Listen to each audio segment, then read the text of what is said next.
शहजादी गुलशन एक निहायत ही खूबसूरत और नेक दिल शहजादी थी। बादशाह और मलका ने शुरू ही से उसकी तालीम और तरबियत पर खास तवज्जो दी थी। इसीलिए जब वो बड़ी हुई तो ज़हीन भी थी और तलवारबाजी, नेज़ाबाजी, तीर अंदाजी और घुड़सवारी में कोई भी उसका मुकाबला नहीं कर सकता था। बादशाह को उम्मीद थी कि वो जब उसके बाद तख्त संभालेगी तो एक बेहतरीन हुक्मरान साबित होगी। एक रोज उसने शहजादी गुलशन को तलब किया और बोला, शहजादी, हमारे बाद तुमने ही ये तख्त संभालना है, लेकिन हमारी ख्वाहिश है कि तख्त संभालने से पहले तुम दुनिया को घूम फिर कर देख लो। इससे तुम्हें बहुत सी बातें पता चलेंगी और तजर्बा भी हासिल होगा। ये तजर्बा बाद में तुम्हारे बहुत काम आएगा। बस अब तुम अपने सफर की तैयारी शुरू कर दो। ये याद रखना कि तुम एक आम और गरीब आदमी की हैसियत से अपने सफर पर रवाना होगी। महल से निकलते हुए ना तो तुम्हारे पास रकम होगी और ना ही सवारी के लिए घोड़ा। अपने अखराजात के लिए तुम्हें मेहनत मजदूरी करना होगी। इससे तुम ये जान सकोगी कि हमारे मुल्क के गरीब लोग कैसे जिंदगी गुजारते हैं और उन्हें कैसी कैसी मुश्किलात का सामना करना पड़ता है। इसके अलावा जब तुम वापस महल में आओ तो तुम्हारे पास एक अच्छी खासी रकम होना चाहिए। यह रकम तुम्हें अपनी मेहनत, ईमानदारी और जहानत से हासिल करना होगी। अगर तुम कामयाब हो गई तो हम समझेंगे कि हमारी शहजादी हमारे बाद वाकई इस मुल्क की मलका के लायक है। शहजादी गुलशन ने बादशाह से वादा किया कि वो उसके कहे पर अमल करेगी। फिर उसने सफर की तैयारी शुरू कर दी। उसके जाने की खबर मलका को हुई तो वो बहुत परेशान हो गई। उसकी परेशानी भांप कर शहजादी ने माँ को तसल्ली दी और कहा, अम्मी हजूर, मुझे ये अच्छा मौका मिला है। मैं दुनिया में घूमूं फिरूंगी तो कुछ ना कुछ सीखूंगी।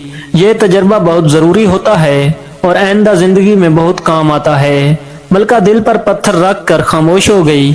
अगले रोज शहजादी गुलशन सफर पर निकल पड़ी। उसके जिस्म पर ना तो शाही लिबास था और ना ही उसके साथ उसका घोड़ा। वो आम कपड़े पहनकर महल से निकली और एक तरफ रवाना हो गई।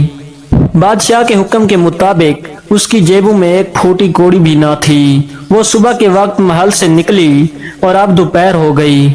उसने काफी फासला तय कर लिया था। बहुत सी बस्तियां पीछे रह गईं और अब उसके सामने चिटेल मैदान था। मौसम बहुत खुशगवार था। आसमान पर हल्के हल्के बादल छाए हुए थे। अब उसे भूख भी लगने लगी थी। कुछ दूर आगे चली तो उसे एक जंगल नजर आया। जंगल में बहुत से फलों के दरख्त थे। उसने दरख्तों से फल तोड़े और उन्हें खाकर भूख मिटाई। वहां बेरों की झाड़ियां भी थीं जिनमें सुर्ख मीठे बेर लगे हुए थे। उसने इन बेरों को तोड़कर अपनी जेबों में भर लिया ताकि फिर भूख लगे तो वो उन्हें खाकर भूख मिटा सके।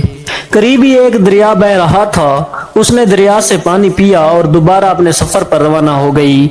उसका ख्याल था कि किसी आबादी में पहुंच जाए तो फिर सोचेगी कि उसे क्या करना चाहिए।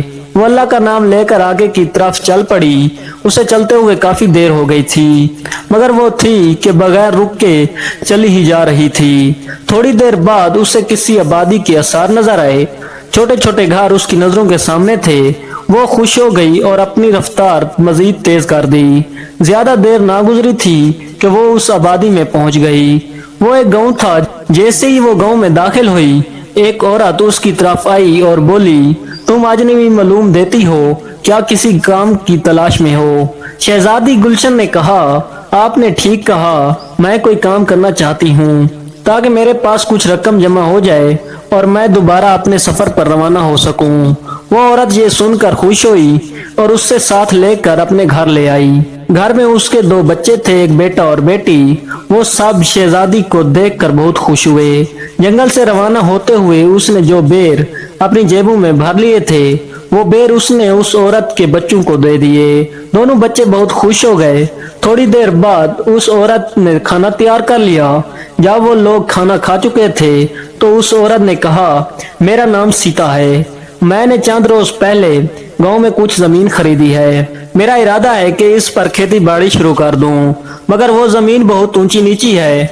मैं इसको हमवार नहीं कर सकती। इस काम को तुम करोगी। जब जमीन हमवार हो जाएगी और उसमें बीज बो दिए जाएंगे तो तुम्हारी छुट्टी हो जाएगी।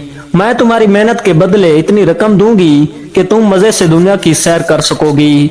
शहजादी गुलशन ने उस काम को करने की हामी भर ली। अगले रोज सीता के साथ उसकी जमीन पर पहुंच गई। जमीन वाकई बहुत ऊंची नीची थी। शहजादी गुलशन ने कदाल संभाली और काम शुरू कर दिया। सीता को कोई काम याद आ गया था, इसलिए वो घर चली गई। अचानक शहजादी गुलशन की कदाल किसी धाती चीज से टकराई। उसने वहां की मिट्टी को हाथ से हटाया तो उसे पित्तल की एक हंडिया नजर आई। उस पर एक ढक्कन ढका हुआ था। उसने ढक्कन को उठाकर अंदर झांका तो हंडिया में चमचमाती हुई सोने की अशरफियां नजर आईं।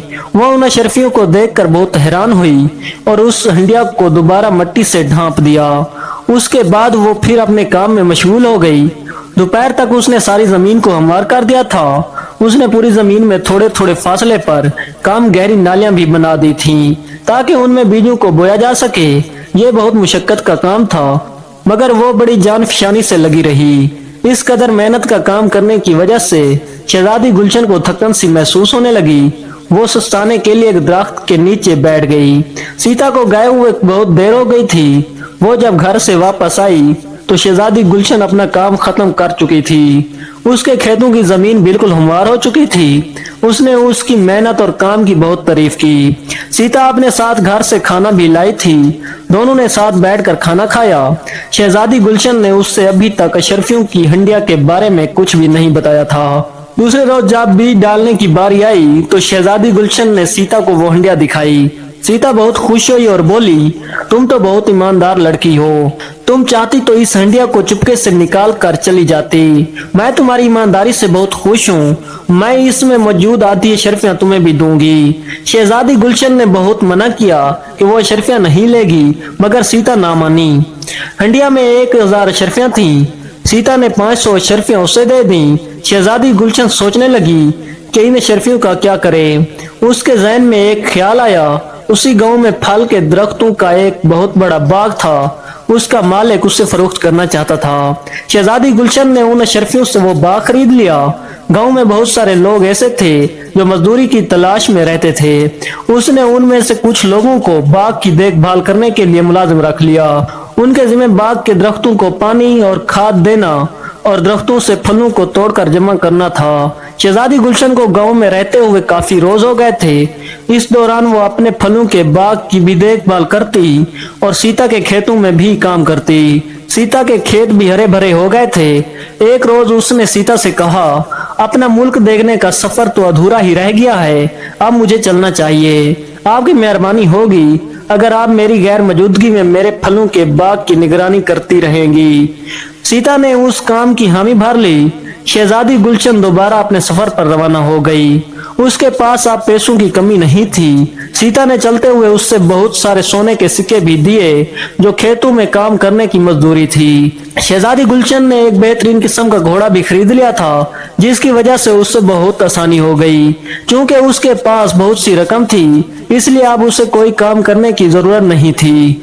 वो किसी भी गांव या शहर के सराय में काम कर सकती थी। चंद रोज वहां ठहर कर आसपास का इलाका देखती, वहां के लोगों से मिलती, उनके मसाइल का मुशाहिदा करती और फिर आगे चल पड़ती। इस सफर में उसे बहुत मजा आया था। उसे इस बात से अच्छी वाकफियत हो गई थी कि गरीब लोगों को कैसी कैसी मुश्किलात का सामना करना पड़ता है। उसने फैसला कर लिया कि महल जाकर बादशाह से कहकर इन सब की मुश्किलात का खात्मा करवाएगी। उसे महल से निकले हुए काफी अरसा हो गया था। उसको अब बादशाह और मलका की याद सताने लगी थी। इस अरसे में उसने तकरीबन पूरा मुल्क घूम लिया था। अब उसने वापसी का इरादा किया। सबसे पहले वो सीता के गांव पहुंची। उसे ये देखकर बहुत खुशी हुई कि उसका वो बाग जो उसने सीता की दी हुई अशरफियों के इवज खरीदा था, मुख्तलिफ किस्म के फलों से लदा हुआ है। बाग के निगरानों ने बड़ी मेहनत से काम किया था। सीता ने उसे बताया कि इसके बाग के फल बहुत अच्छी कीमत पर फरोख्त हो जाते हैं। उसने एक अशरफियों से भरी हुई थैली शहजादी गुलशन के हवाले की और बोली, बाग के सारे अखराजात निकाल कर ये अशरफियां बची हैं, उन्हें संभाल कर अपने पास रखो। शहजादी गुलशन ने अशरफियों की थैली लेकर उसका शुक्रिया अदा किया और बोली, मेरी मुश्किल हल हो गई है। अब्बा हजूर ने यही हुक्म दिया था कि मैं वापस आऊं तो मेरे पास अच्छी खासी रकम भी होनी चाहिए। फिर उसने सीता को अपनी पूरी कहानी सुना दी।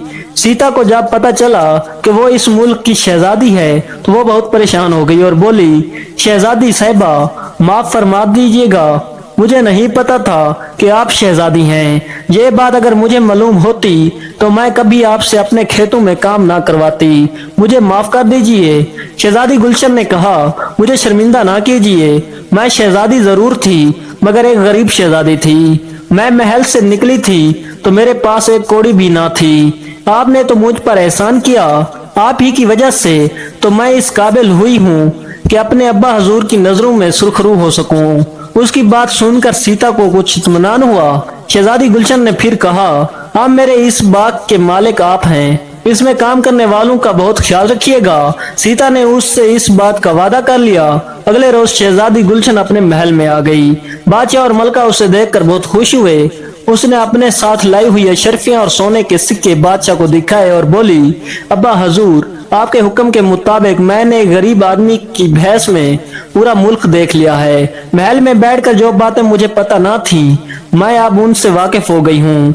हमारे मुल्क के बहुत से लोग बहुत तकलीफ में जिंदगी गुजार रहे हैं। उसका एक बहुत बड़ा सबब यह भी है कि सरकारी एहलकार अपने कामों को ईमानदारी और मेहनत से अंजाम नहीं देते। लोगों की एक बहुत बड़ी तादाद गरीब है क्योंकि उनके पास रोजगार के मौके नहीं हैं। मैंने जगह जगह ऐसे बच्चों को देखा जो तालीम हासिल करने के लिए मकतबों का रुख नहीं करते।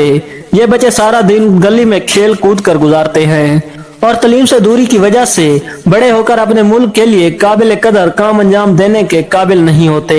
मुझे यह भी पता चला है कि नौजवानों की एक बड़ी तादाद किसी हुनर से वाकिफ नहीं है। बड़े होकर वह सिर्फ मेहनत मजदूरी ही कर सकते हैं जिसकी वजह से उन्हें ज्यादा पैसे नहीं मिलते और वो हमेशा गरीब के गरीब ही रहते हैं। अगर ये लोग कोई हुनर सीख लें तो ये बात उनके लिए भी और मुल्क के लिए भी फायदेमंद होगी। मुझे ये देखकर बहुत अफसोस हुआ कि पानी के कुएं बहुत कम हैं और आबादियों से भी दूर हैं। बेचारी औरतों को एक तवील फासला तय करके पानी लाना पड़ता है। बादशाह शहजादी गुलशन की ये बातें सुनकर बहुत खुश हुई और बोली, शहजादी, हमें मालूम है कि ये तमाम बातें जानने के लिए तुमने बहुत तकलीफें उठाई हैं, मगर इन बातों से हमारी भी आंखें खुल गई हैं। हम कल से ही तमाम हुक्म जारी कर देंगे। वसलम नाजरीन, अगर स्टोरी अच्छी लगी तो प्लीज हमें सपोर्ट करें और हमारे चैनल को जरूर सब्सक्राइब करें।